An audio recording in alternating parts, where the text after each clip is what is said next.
الحمد لله الحمد لله مكون الأكوان الموجود أزلا وأبدا بلا مكان المنزه عن الشكل والأعضاء والأركان والصلاة والسلام على سيدنا محمد سيد ولد عدنان وعلى آله وصحبه ومن تبعهم بصدق وإحسان.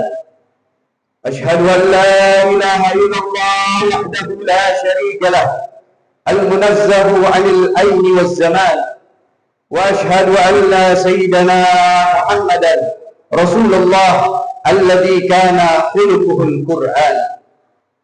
أما بعد عباد الرحمن، فإني أوصيكم ونفسي بتقوى الله المنان القائل في كتابه الكريم: يا أيها الذين آمنوا اتقوا الله حق تقاته ولا تموتن إلا وأنتم مسلمون.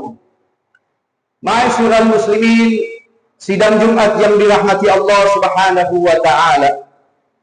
Mengawali khutbah pada siang hari yang penuh keberkahan ini, khatib berwasiat kepada kita semua, terutama kepada diri khatib pribadi, untuk senantiasa berusaha meningkatkan kualitas keimanan dan ketakwaan kita kepada Allah Subhanahu wa taala dengan melakukan semua kewajiban dan meninggalkan seluruh yang diharamkan. Hadirin sidang Jumat yang dirahmati Allah Subhanahu wa taala. Khutbah pada siang hari ini mengambil tema rezekimu telah dijamin, jangan risau.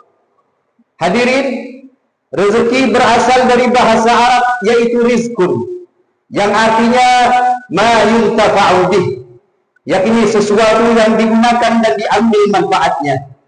Sedangkan dalam syarah Al-Aqaid Taftazani menjelaskan bahwa rezeki adalah nama bagi sesuatu yang diberikan oleh Allah kepada hayawan, yaitu manusia dan selain manusia, seperti jin dan binatang.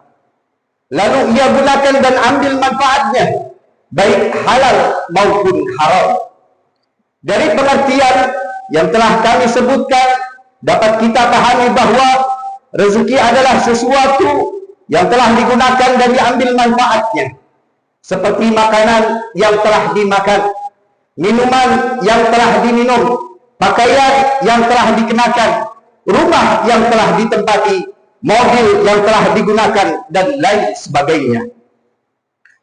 Adapun seseorang yang telah membeli makanan atau memasak makanan, namun karena hal tertentu lalu tidak ia makan, maka itu bukanlah rezekinya.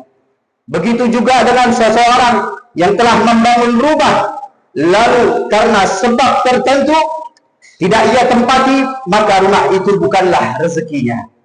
Benar apa yang dikatakan oleh seorang penyair Arab, qad yajma'ul mala ghairu akilihi wa yakulul mala ghairu man jama'a. Terkadang harta dihimpun oleh selain pemakannya, dan terkadang harta dimakan oleh yang bukan penghimpunnya. Rezeki tidak terbatas pada harta yang halal. Harta yang haram pun juga disebut rezeki. Sebagaimana hal itu ditegaskan oleh Al-Imam An-Nasafi dalam Al-Aqidah An-Nasabiyah. Semuanya akan dihisab di pengadilan akhirat. Yang halal akan ditanyakan dari mana diperoleh, sedangkan yang haram akan dibalas dengan siksaan. Diriwayatkan dari Sayyidina Ali karramallahu wajhah bahwasanya beliau bersabda, beliau berkata, "Ad-dunya halaluha hisabun wa haramuha iqabun." Yang artinya dunia ini halalnya adalah hisab dan haramnya adalah siksa.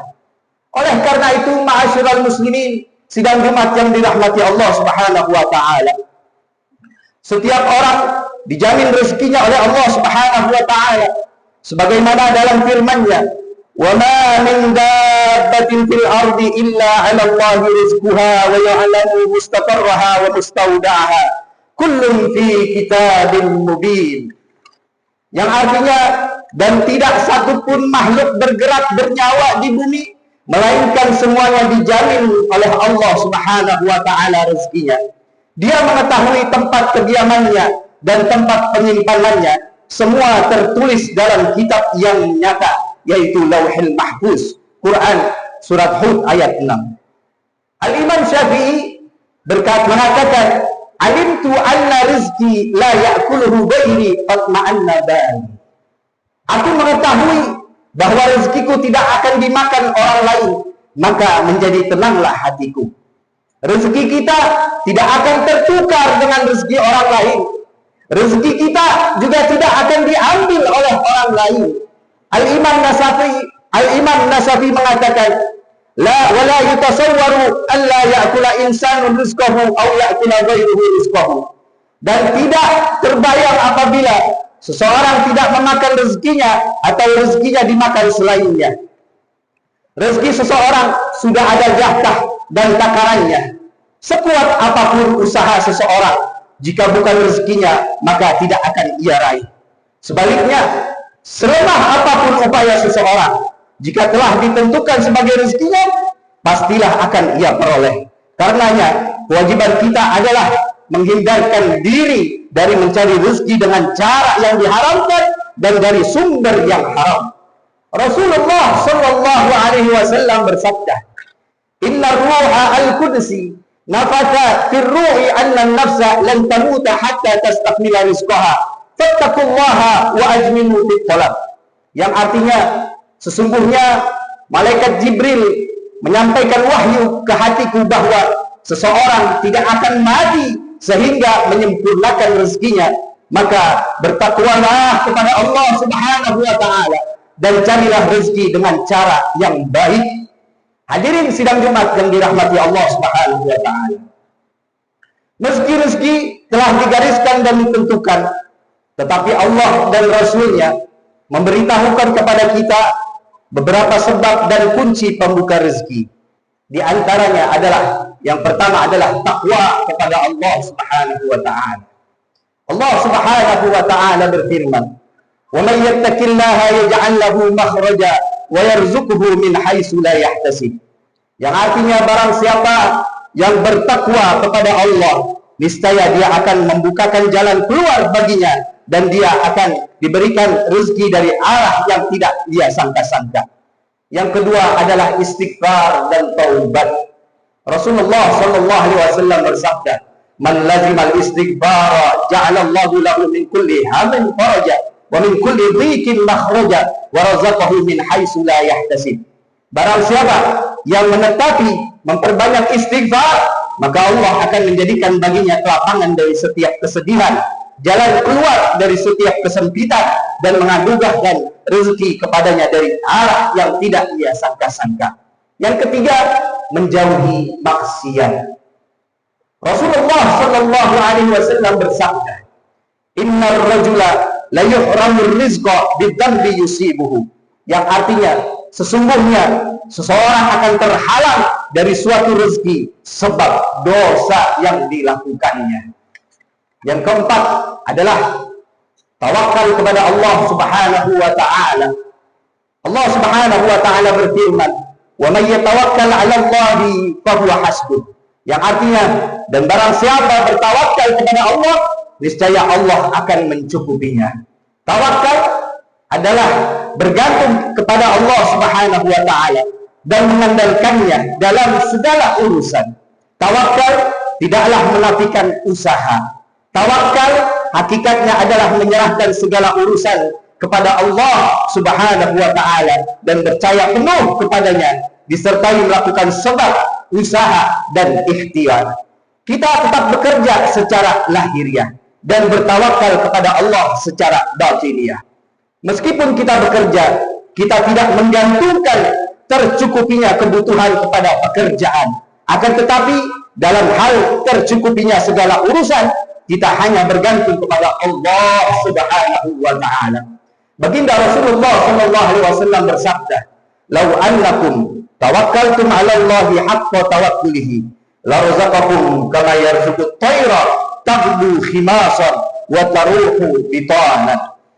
Yang artinya, jika kalian bertawakal kepada Allah dengan sebenar-benar tawakal, niscaya Allah akan memberikan rezeki kepada kalian seperti Ia memberikan rezeki kepada burung. Burung-burung itu keluar di pagi hari dalam keadaan perut kosong dan kembali ke sarang-sarangnya dalam keadaan perut yang terisi penuh. Dan yang terakhir adalah silaturahmi. Rasulullah SAW bersabda, "Man ahabba an yabsuta lahu fi rizqihi wa yusa'alahu fi atharihi falyasil rahimahu." Barang siapa yang ingin dilapangkan rezekinya dan dipanjangkan umurnya, hendaklah ia bersilaturahmi. Oleh karena itu, ma'asyiral muslimin, sidang Jumat yang dirahmati Allah Subhanahu wa taala, penting untuk kita pahami bersama bahwa banyaknya rezeki bukanlah tanda dicintai oleh Allah Subhanahu wa taala. Sebaliknya, sempitnya rezeki juga bukanlah tanda dibenci dan dimurkai oleh Allah Subhanahu wa taala. Dalam sebuah hadis, baginda Rasulullah sallallahu alaihi wasallam bersabda, "Wa inna Allah azza wa jalla yu'ti dunya man yuhib wa man la yuhib, wa la yu'ti din illa liman ahab." Sesungguhnya Allah Subhanahu wa taala memberikan dunia kepada orang yang Ia cintai dan kepada orang yang tidak Ia cintai, dan tidak memberikan agama Islam kecuali kepada orang yang Ia cintai saja. Dalam riwayat yang lain, "Wa inna Allah yu'til mal man yuhib wa man la yuhib, wa la yu'til iman illa man yuhib." Dan artinya, sesungguhnya Allah memberikan harta kepada orang yang Ia cintai dan kepada orang yang tidak Ia cintai, dan tidak memberikan keimanan kecuali kepada orang yang Ia cintai saja. Oleh karena itu, ma'asyiral muslimin, sidang Jumat yang dirahmati Allah Subhanahu wa taala, demikian khutbah singkat pada siang hari yang penuh berkeberkahan ini. Semoga bermanfaat dan membawa berkah bagi kita semua. Amin amin ya rabbal alamin. Barakallahu li wa lakum fil Qur'anil azim wa nafa'ani bima fihi minal ayati wa dzikril hakim. Aqulu qawli hadza astaghfirullahal azim li wa lakum wa li sa'iril muslimin wal muslimat wal mu'minin wal mu'minat fastaghfiruhu innahu huwal ghafurur rahim.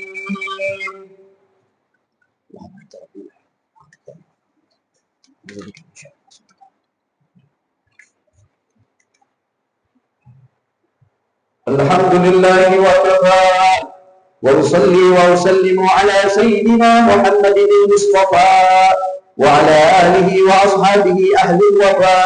Ashhadu an la ilaha illallah wahdahu la sharika lah wa ashhadu anna sayyidina Muhammadan abduhu wa rasuluh. Amma ba'du, fa ya ayyuhal muslimun, usikum wa nafsi bi taqwallahil aliyyil azim. واعلموا أن الله أمركم بأمر عظيم، أمركم بالصلاة والسلام على نبيه الكريم، فقال تعالى: إن الله وملائكته يصلون على النبي يا أيها الذين آمنوا صلوا عليه وسلموا تسليما. اللهم صل على سيدنا محمد وعلى آل سيدنا محمد كما صليت على سيدنا إبراهيم وعلى آل سيدنا إبراهيم، وبارك على سيدنا محمد وعلى آل سيدنا محمد كما باركت على سيدنا إبراهيم وعلى آل سيدنا إبراهيم في العالمين إنك حميد مجيد. اللهم اغفر للمسلمين والمسلمات والمؤمنين والمؤمنات الأحياء منهم والأموات. اللهم ادفع عنا البلاء والوباء والفحشاء والمنكر والبغي والسيوف المختلفة والشدائد والمحن ما ظهر منها وما بطن من بلدنا هذا خاصة ومن بلدان المسلمين عامة، إنك على كل شيء قدير. ربنا آتنا في الدنيا حسنة وفي الآخرة حسنة وقنا عذاب النار. عباد الله، إن الله يأمر بالعدل والإحسان وإيتاء ذي القربى وينهى عن الفحشاء والمنكر والبغي يعظكم لعلكم تذكرون. فاذكروا الله العظيم يذكركم ولا ذكر الله أكبر. ثم أقم الصلاة.